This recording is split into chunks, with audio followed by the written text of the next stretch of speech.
Hi, it's Carrie. In today's 5-Minute Friday, we're going to take some of the searches that we built over the past couple of weeks in different platforms and export them into EndNote so that they can then be managed and or used for screening. So I'm not going to do all of the databases because I don't have ready access to all of them. So I've just taken PubMed, Embase, and Scopus and added 2 additional concepts just so that we're working with a reasonable set of results. If I didn't add additional concepts, we'd be working with tens of thousands of results.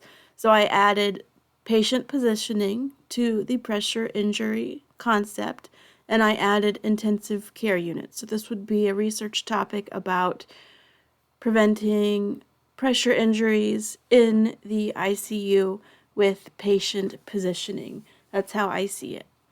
And so I've done the same thing with Embase. Here's our patient positioning. Here's our intensive care concept.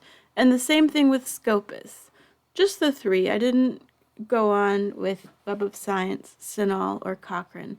But ideally, you would be translating these so that they are equivalent in each platform. So in PubMed, we used intensive care or ICU. In CINAHL, we need to use intensive care or ICU. Same here. In order to stay within a 5-minute-ish Friday, I've gone ahead then and created these searches and run them all. So here we have PubMed, we had 261 results, and a message that says we didn't find Decubus. That's okay.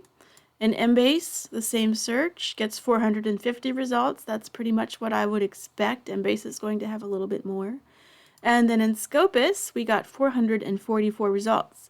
Now we know there's plenty of duplication between all 3 of these platforms, but I also expect to see some unique results in each. Now what I've done is open up a brand new EndNote library, and that's here. There's nothing in it at all right now, and I need to get these results out of their databases or platforms and into my EndNote library. So first we're going to just go through here. And in PubMed, it's a little bit different than the others. We're going to say save. Not all results on this page, but rather all results. And we're going to take PubMed format. They don't have RIS, which is a common file format, but PubMed doesn't use that. We'll create the file, and we get the download. Next, I go to Embase. I'm going to say select all. That's 450. We're going to export. I'll take everything in RIS format. We'll say export. You have to allow for the pop-up window, and then you get a tab where you can then additionally download your results. So they're here. And in Scopus, we're going to say select all. That's 444. We're going to export the results as RIS. That's our pretty standard file type for citations. And I like to take everything pretty much. And then we'll export. Now give it all a minute to think. Sometimes it takes time. And we're going to start importing references. I like to make it bigger, and I'll go to File, Import, File. And we're going to do PubMed first. I like to do it in the order that I downloaded it.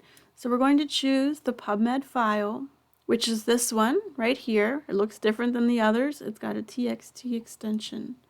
And we need to choose the import option of PubMed NLM. This should be a standard import option in your EndNote software. If not, you might have to look for it. We're going to import all, no translation, and import.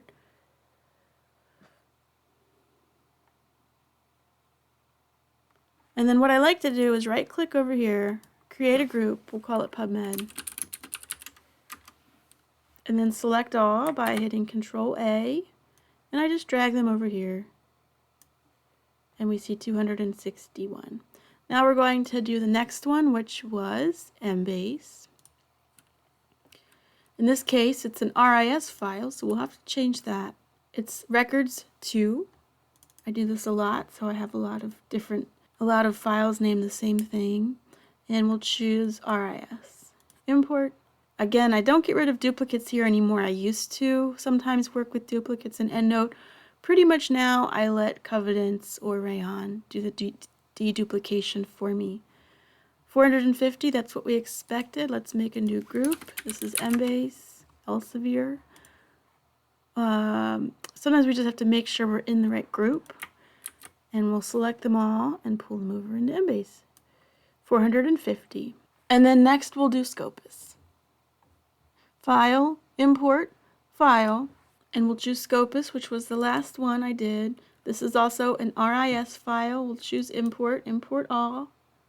No text translation. We got 444, that's what we expected. I'll create the group. Select all, 444, Control A, and pull them into Scopus. So now we can look at all references, which amounts to 1,155.